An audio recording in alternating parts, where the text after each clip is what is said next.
In today's video, I'm going to teach you how to cancel your trial subscription on Hootsuite using Google Chrome.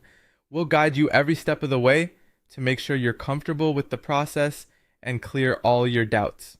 So, let's dive in. First things first, open up your Chrome browser. You'll want to head straight to the Hootsuite website. If you already have it bookmarked, that's great. If not, simply type in Hootsuite in your search bar and it should be one of the top results. Once you're on the Hootsuite homepage, look towards the top right corner of the screen. Here, you'll find the login button. Click on it, and you'll be prompted to enter your login details. Type in your usual credentials, your email and password, then click on the login button. Once you're logged into your Hootsuite account, take a moment to familiarize yourself with the dashboard if you're not already accustomed to it.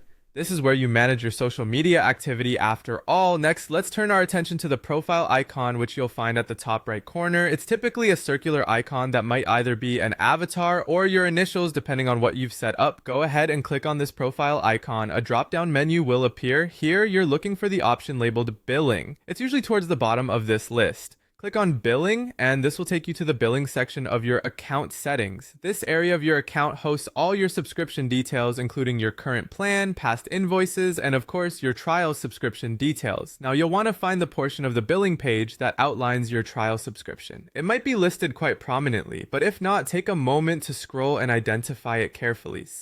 This part contains critical information about how much time you have left on your trial or what services the trial covers. When you found it, look for a button that says Cancel Trial. Clicking on this button will begin the cancellation process. The system will guide you through a series of prompts to confirm your cancellation. Be sure to read each step carefully. It's possible they might ask for feedback on why you're choosing to cancel, but this is usually optional. Follow the prompts to the end. Once completed, you should receive confirmation that your trial has been successfully canceled. And there you have it. With a few simple steps, you've learned how to navigate Hootsuite's settings to cancel your trial subscription. Knowing this can be pretty handy, especially if you're trying to manage or change your digital services effectively. Thanks for watching, and see you next time for more helpful guides.